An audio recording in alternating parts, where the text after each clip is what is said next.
Assalamualaikum warahmatullahi wabarakatuh. Saya Nurul Aimana, SPD MPD, Guru IPA di UPT SMPN Satap 8 Binamu, Kabupaten Jeneponto, Provinsi Sulawesi Selatan. Dalam rangka mengikuti apresiasi guru dan tenaga kependidikan tahun 2022, maka saya akan membagikan praktik baik penerapan pembelajaran diferensiasi dengan judul Implementasi Pembelajaran Diferensiasi Prosesi, Produk, Proses, dan Isi, topik metamorfosis dalam pelajaran IPA fase D di UPT SMPN Satap 8 Binamu. Situasi yang saya hadapi dalam proses pembelajaran adalah terdapatnya peserta didik yang mengalami kesulitan belajar seperti suka melamun, tidak fokus, sulit dalam merespon, dan tidak tuntas dalam menyelesaikan tugasnya. Selain itu, saya masih menjalankan proses pembelajaran menggunakan paradigma lama, di mana dalam proses pembelajaran saya menyamaratakan metode dan media pembelajaran untuk semua kelas dan peserta didik. Saya sadari proses pembelajaran yang dilakukan tidak berpihak dan menciptakan ekosistem yang berpusat pada peserta didik. Masing-masing peserta didik memiliki karakter dan keunikannya masing-masing, seperti latar belakang keluarga, minat, gaya belajar, dan kemampuan yang berbeda.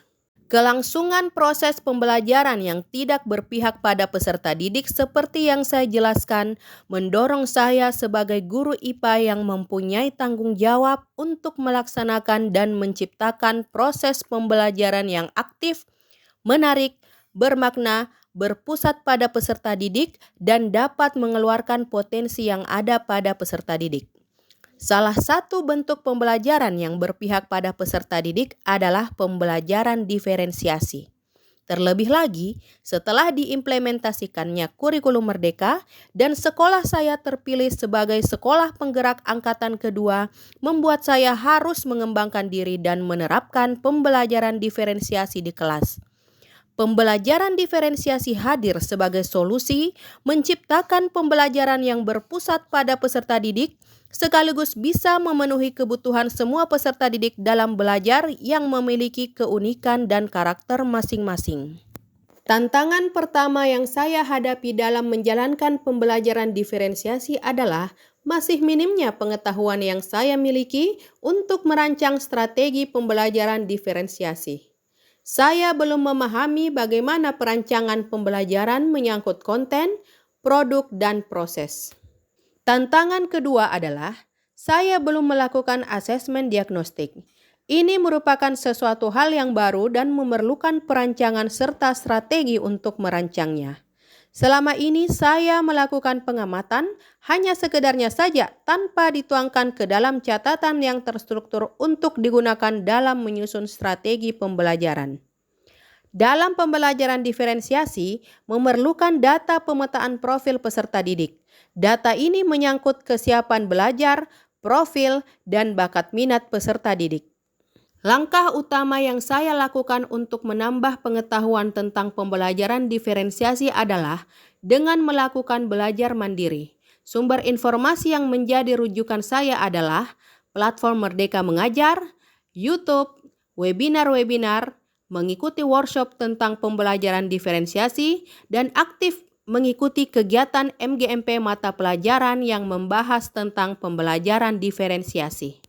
Langkah kedua untuk melaksanakan pembelajaran diferensiasi yaitu dengan melakukan asesmen diagnostik non-kognitif.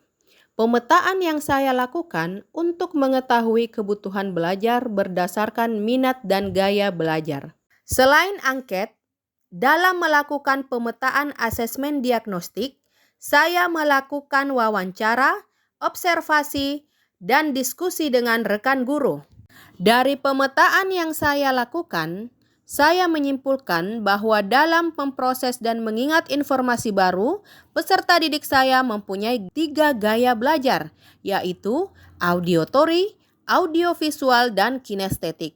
Sedangkan dari minatnya, ada yang berminat dalam kesenian khususnya menggambar, menari dan bernyanyi, serta berbicara. Langkah ketiga yang saya lakukan adalah menyesuaikan tujuan pembelajaran yang akan dicapai. Hal ini untuk merencanakan strategi pembelajaran diferensiasi prosesi, produk, proses, dan isi. Seluruh strategi dituangkan ke dalam modul ajar. Langkah keempat yaitu menyiapkan kebutuhan yang akan dipakai pada proses pembelajaran. Untuk memenuhi kebutuhan belajar peserta didik dengan gaya belajar audiovisual, saya menyiapkan video menarik. Untuk gaya belajar kinestetik, saya merancang proses pembelajaran yang memungkinkan anak dapat bergerak, yaitu dengan cara menempelkan materi di berbagai sudut kelas untuk dijangkau bagi peserta didik.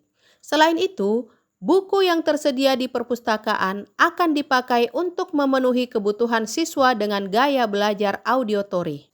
Langkah kelima adalah melakukan implementasi pembelajaran diferensiasi di kelas. Di kegiatan utama pembelajaran, saya menerapkan diferensiasi prosesi, produk, proses, isi dengan rincian kegiatan sebagai berikut. Produk yang akan dihasilkan pada kegiatan kali ini disesuaikan berdasarkan pemetaan kebutuhan belajar yang telah dilakukan sebelumnya. Berdasarkan hasil asesmen diagnostik non-kognitif, saya membagi peserta didik dalam beberapa kelompok. Kelompok 1 bagi yang memiliki minat dalam seni khususnya menggambar. Kelompok 2 yang memiliki minat dalam seni khususnya menyanyi atau menari. Dan kelompok 3 bagi yang memiliki minat dalam berbicara.